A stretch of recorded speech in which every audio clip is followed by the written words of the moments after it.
Okay, welcome to episode number 43 of Roll or Die. Anton, I told you I bring the big names, and today I have one of the biggest names in Australian Brazilian Jiu-Jitsu. Today we have the, the esteemed, I don't know the word to use for you, Jess, to introduce you, but black belt Jess Fraser. Jess is a phenom in the Australian Brazilian Jiu-Jitsu world, in case you have been living under a rock for the last 10 or so years. Jess Fraser received her black belt in less than 6 years. She's represented Australia 4 times at the Abu Dhabi World Pro, medaling 3 times, and perhaps best known for running the biggest female-only event and running Australian Girls in Gi, something that she has been her baby, been her child for, I think, about 10 years now. And all-round badass. So welcome, Jess. Thanks for joining us. No worries. I'm sorry. It's been a bit of a hassle to get me on the screen, but thanks for that intro. That's nice. No problem. Is certainly a word, but it's not a word I would use. Oh, well, look. Yes. Our goal, a bit of background too on this. We've been wanting Jess on. There you go. I was just going to say, our goal is that you take this intro and just play it on repeat at home because it's that good. Yeah. If you're ever feeling bad about yourself, you can just play this back and feel good. I'll just lay some beats behind it, and that will be my pump-up track before rolling. A bit of background here. We've been trying to get Jess on for months on the show. So we like to try and keep it homegrown where we can, get the big names, but she's just such a busy lady. So busy that even now when we're doing this finally, she's doing it in the car while she's driving to training. So this woman... I'm not driving. While the car is driving. Well, she's a passenger in a car. So thank you so much for joining us. Really great to have you. No worries at all. I'm sorry it's taken me so long to sort this out, but a couple of injuries to the face and stuff that I didn't want to have on video, and anyway, but we're here now. I'm sorry if I'm making anybody feel car sick because we're driving currently. I'm in Queensland. We're just crossing the border right now, I think, and we're going into New South Wales, which is a new and exciting freedom to be able to do. The sign's actually right there. So we're going down. I'm with Laura, who is a brown belt out of Tweed that most people would know, and we're just about to go and dojo storm a friend of mine as a surprise. So I can't actually even say anything. Oh, this isn't live. Yeah, we're going to go dojo storm Mark Nimba, so he better be there when we get there.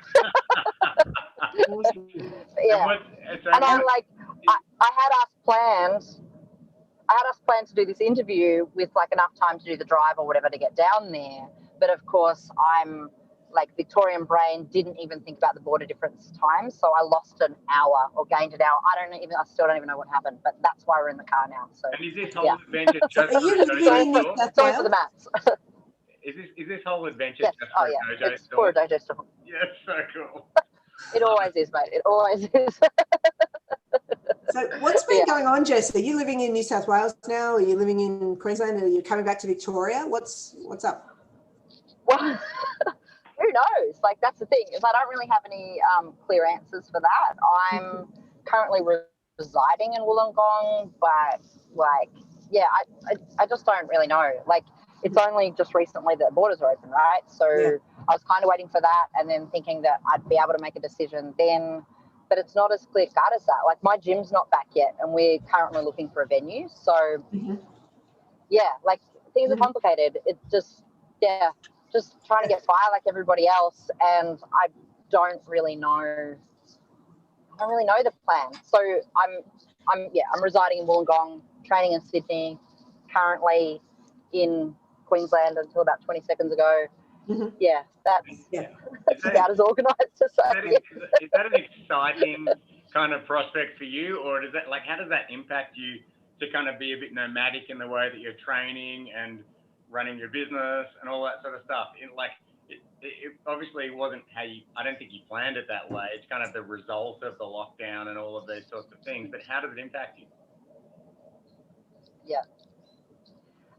Look, I mean, I guess I've talked about it pretty openly, as openly as I can to the network that I lead and and have created and stuff. Like, I really struggled through COVID. I'm sure everybody in Victoria did. I wasn't in Victoria throughout it, but as soon as we went to lockdown, I just went straight towards family. So I went to New South Wales really, really early, like March early, and my mental health was pretty bad throughout all of it. And it took me a long time to get good, to be honest. Like I still think that I'm not 100% back where I used to be. So, yeah, like I lost all of my income streams, relied on support from the government, like a lot of people with JobKeeper. And, yeah, it impacted me real heavy. Like, Absolutely. Like catastrophic loss of income, social network, community, like hobby, goals, everything was like bad. It was really bad. So I'm trying to be kind to myself with stuff and just, this year it's just like do what gets you through. And right now that's what I haven't seen. Usually would be able to see them through travel with AU.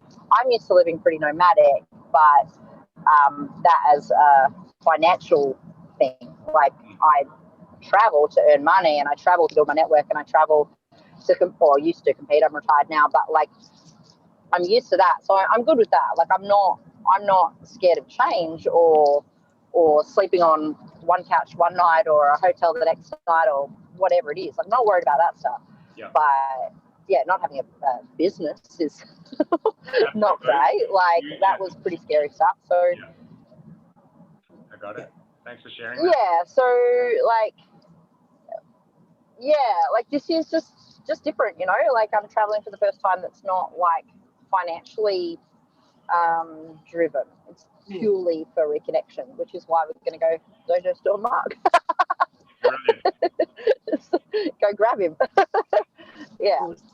So I left Wollongong like a week ago, and I'm just traveling up the coast to try to reconnect with some people that otherwise I wouldn't have been able to. I planned that before they opened the borders, so I only planned up to Tweed, and then I got to go back to like work at Wollongong on Tuesday. So like plans are changing and things are evolving as the government changes what we can and can't do. Well, I mean, surely, but you've got to be feeling a bit more positive now, like I think anyway, that in terms of the times and stuff like that, like it's very different looking now, world in Melbourne anyway, to what it was perhaps when you were last here. So, I think it's pretty promising that things will improve for you. And, I'm sure that, I mean, we'd love to have you back in Melbourne, that's for sure. Don't leave. Well, I'll be back on the 4th, so I'll be back for a couple of weeks, like most of January, really, and reconnect with everyone. I'm going to fill my van with a bunch of mats and get some rolling happening regardless of whether it's in a gym or not. So I'll be back down. And what about Aggie? I know that we've only got limited time, so Anton, I want to poach. Steer the questions. She's all yours. Given that we might run out of time, and as I said, I don't know if someone's maybe been living under a rock for the last 10 years and they don't know about Australian Girls in Gi. Can you give us just a little quick synopsis on what brought that about, how it works, what it is exactly, just for anybody out there, as I said, that may be unaware of the Australian Girls in Gi network? So Australian Girls in Gi is an Australia-wide, but not limited to, Australia-wide network focusing our energy on women in jiu-jitsu. And over the past 10 years, like my key focus has been retention and equality, trying to build just like gender-neutral kind of vibe of the sport.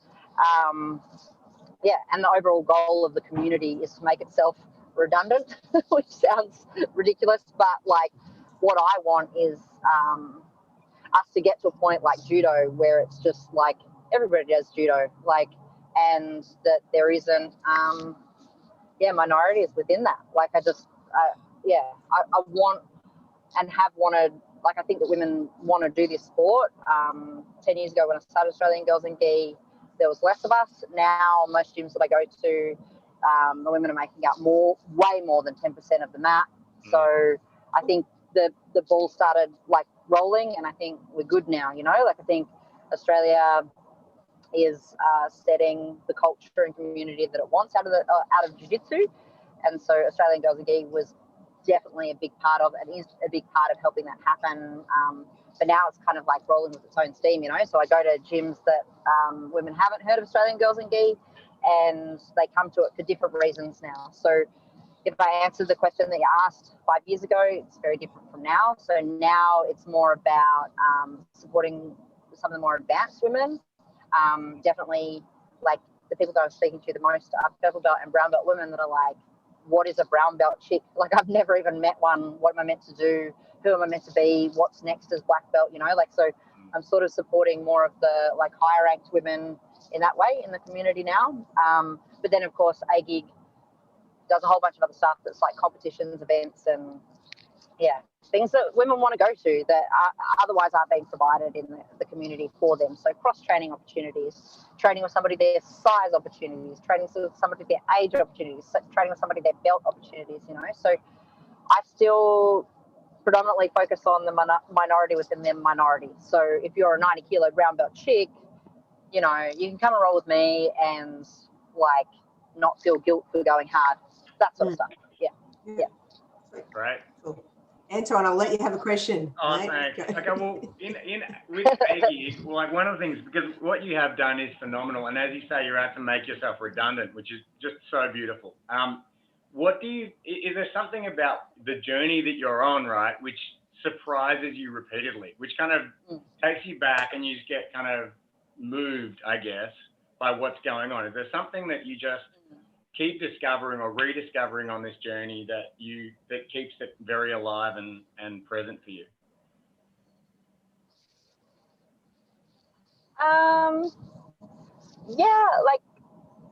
I guess like for me it's been a huge outlet creatively. So because, you know, there's a lot of pressure with being I don't know, like a trailblazer and a leader in this community. You're a lot more is expected of you.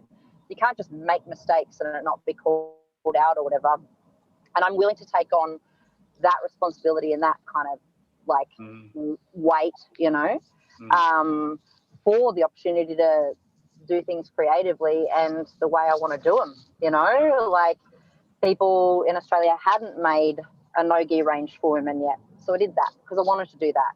And people hadn't done camps for women yet, or really anyone yet. So I wanted to do that, so I did that, you know. And there's been things that I've tried and not done great with, and there's been things that have been super successful and continue to be successful, like the camp's been going for 10 years now, you know, and getting bigger and bigger, like to the point that it's like, you know, I have to cap numbers or bring the size of it down to make it like something I want to attend. But because I'm creating it, there's no cap to it. Like, that's very cool. I can do whatever I want. Like if I want to make like a whole range of fluorescent pink outfits, I can. And if it succeeds or fails, that's on me. Like, you know, it's my money, it's my time, it's my energy. So the creative outlet definitely, has been huge. Which, like that's bigger than the sport for me. Like there's jiu-jitsu, there's mats, there's like that stock standard. You can have self-expression within that, but self-expression for me is also making a poster or designing a website or whatever. So got it. That side of it is always fun. Love it. Yeah, and I don't know whether people realize that that's what I'm doing. Like I've designed all of it. I designed the clothing, I designed the logos and stuff, and sometimes they're cool, sometimes they're not. Whatever. Like don't buy them if you don't like them. You know, and I'm cool with that. Like, yeah. Absolutely. Great. Back to you, Kim. Back to our...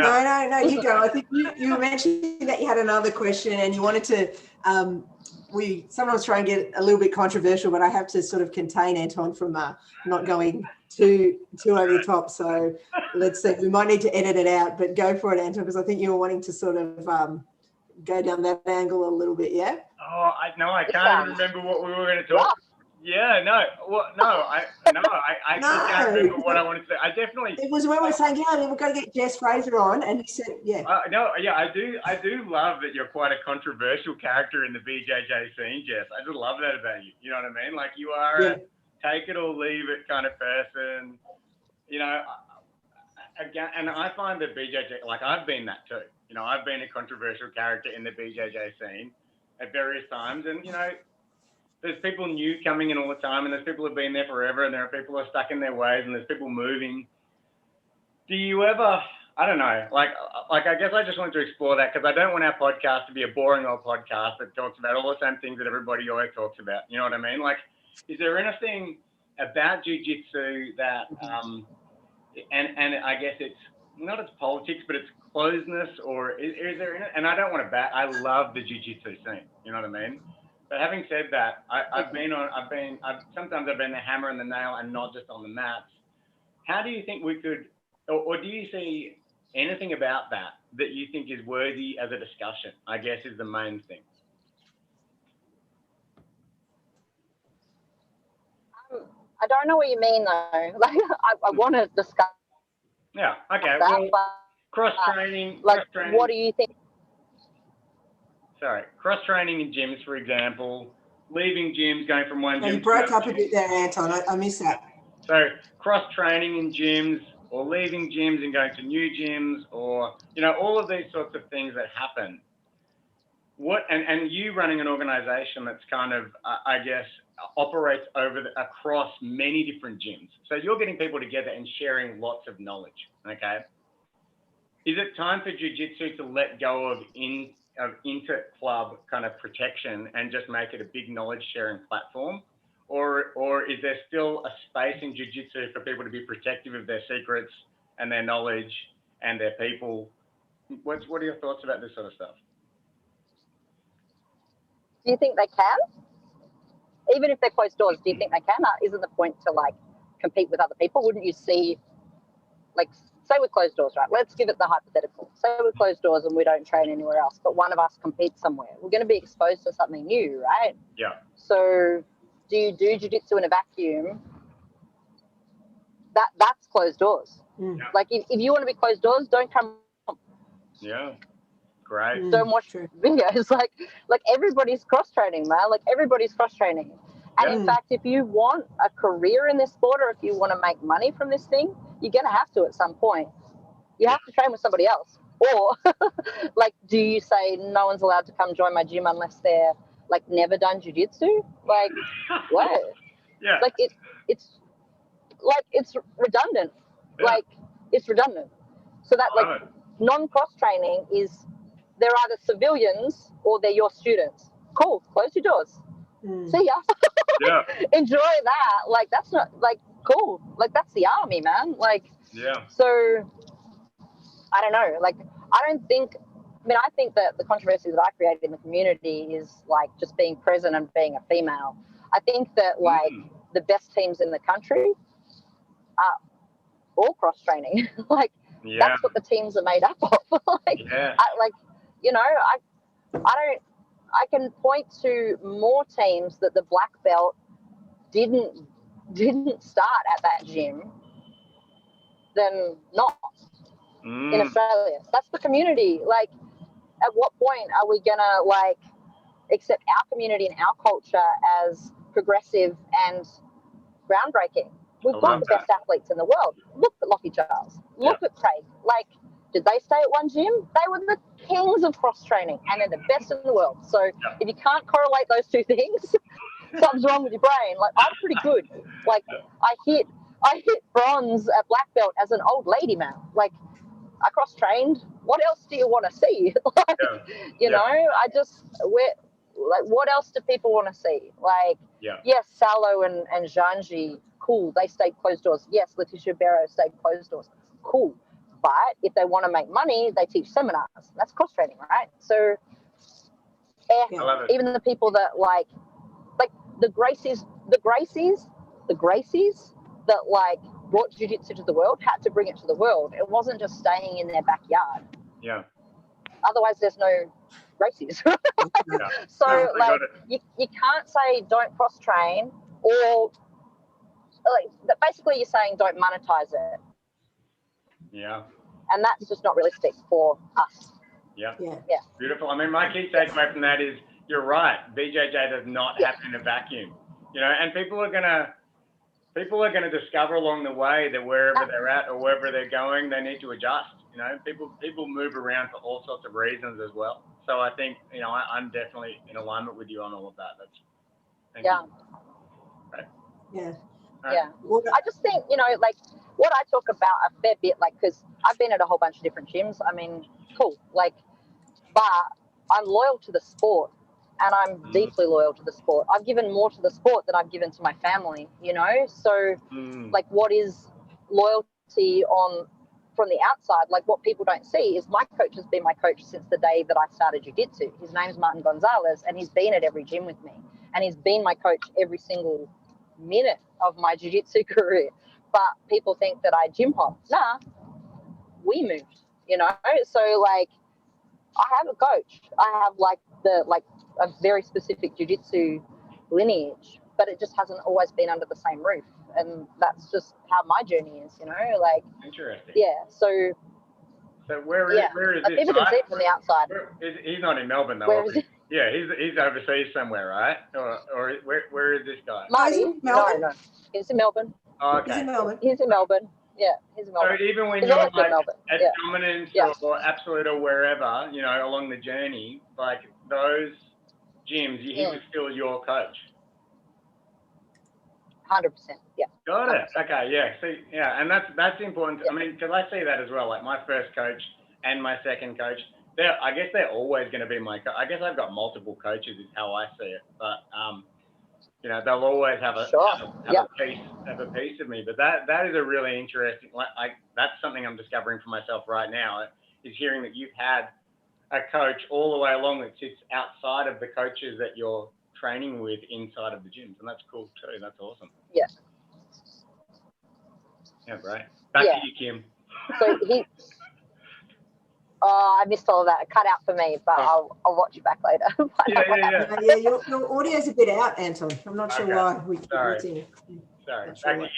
Back to you, Kim. Yeah, no, I just wanted to say what I do, Jess, when we have a guest on is I play in the background jiu-jitsu, but for today, actually with you, I was actually playing on YouTube some of your Abu Dhabi fights, but because we took so long to come on, Anton, you took so long to get this link set up, now we're back to the guys. So, yeah, I was like hoping that we could be talking to Jess and watching Jess at the same time. So, yeah, that's fun. It's not the purple belt one, is it? Because the purple belt one, you don't want that one. Ass came out. No.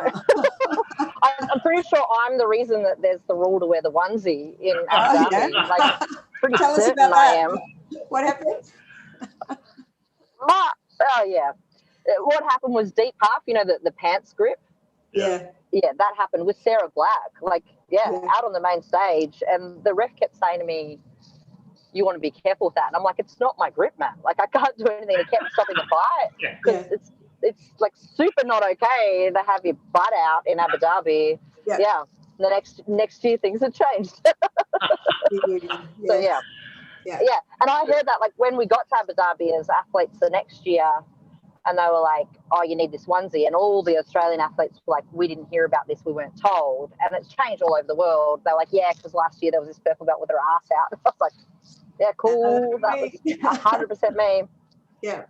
Oh, look here. Look. I had someone write to me because it got taken down. I don't know, something weird. YouTube did something and took that video down. And I had some creepy guy write to me and said, why are you taking your fights down? I was like, oh, yuck, I know the fight that you're talking about. And, oh, gross. Like, one fight came down. Yuck. People are gross. How do you prepare for those fights, Jess? I mean, they're big matches, right? Like, and I've seen you kind of get out, you run, you do all these things leading up. Like, you are in the zone. Like, did you always have that? Did you develop that? Did you used to have other ways and they didn't work? Like, was there ever a fun Jess? Like, hey, I'm all here for fun? Or were you just always business? Nah, fun Jess came after black belt and once the job was done, you know, like there was never any fun. No, none of that. And I talk about that like pretty openly.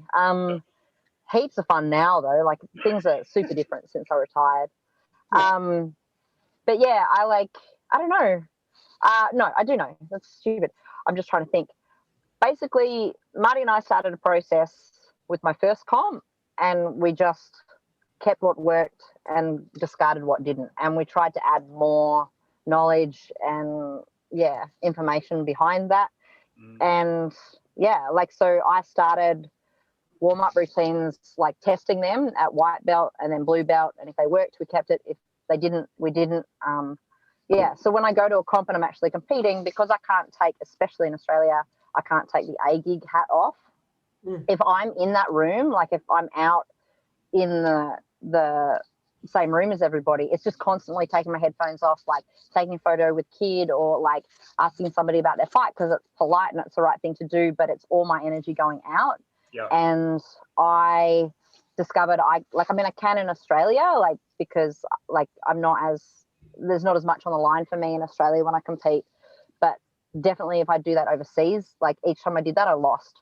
So I stopped doing that because it didn't work, So it literally was just a process of, did it work? Yes, keep that. Did it not work? Nah, don't do that again. And the first worlds that I did, I went out there pretty naive. I did that as a blue belt and did really well, came second. That was really cool. Did really well in the open as well. Like just had fun, like had fun with the outcome, not the actual event. But then the next year when I went, I was like, that was really cool. You can medal as an Australian. And I took a whole bunch of women over from Australia and was like the team leader. And all of my energy was going out. And I lost first round. And I lost first round because I was distracted, not from anything else. Distracted, 100%. I wasn't even on. I was in maternal mode. I was taking care of others. And I worked out I can't win like that. So when I get ready for comps, half the reason that I'm out in the front area or out on the oval or whatever it is, running back and forth, is so you don't talk to me, and that's not because I'm being a dick. It's just because if I start talking to you, I switch. It's like two different systems, intrinsic and extrinsic, and if I'm in extrinsic, care and that kind of stuff, I'll help that other person beat me. So I have to just not. It just doesn't work for me. I'm exactly the same. Thank you. That recreates me. That's exactly what happens. And I've got to get more names. I've got to bring out my Jess Fraser, my Ronda Rousey. That's what I'm already doing next time, like I say. Well, it's not mean. It's just not community spirited in that moment. And if I'm community spirited, I will for sure help you because that's what I do. It's like if you're being a parent, you're thinking about what meals they need, what time they need to be picked up, all that kind of stuff.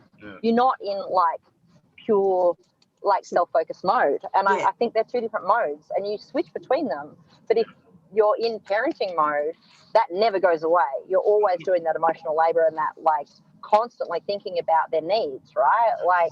And that's what I do with the jiu-jitsu community. So I can't, I just can't do that if I'm going to compete, which is why when I've retired, I'm a much softer person, much more helping other people, much more involved, and I can't do both at the same time. It's not possible. So what you're saying is when you compete, you feel like that's your chance to be selfish.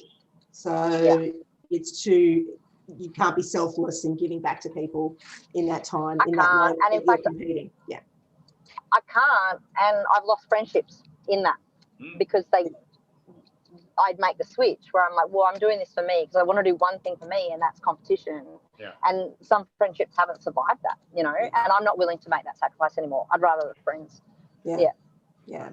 Wow. Awesome. Right. Well, look, thank you so much, Jess, for coming on. We're really grateful for your time. As I said, we did try several times to get you on earlier, but I'm very glad that we could do it eventually, even though you're traveling while you're doing it. So thank you so much once again. Anton, did you have anything more to add or No, any I other just questions really to love ask, you, Jess. I just think it's really great to get to know you differently, to get in your world and find out more about what it's been like, what's going on, more about the character that you are, because you're such a big, bold, out there character in the community. But as a result, I don't think people get to know a lot about you. They have views about you, good, bad, otherwise. They have all these views because there's a lot of people. When there's a lot of people, you don't get to see this one-on-one stuff is probably the best conversation I've ever had with you. That's for sure. And I've known you for a long time, so thank you so much.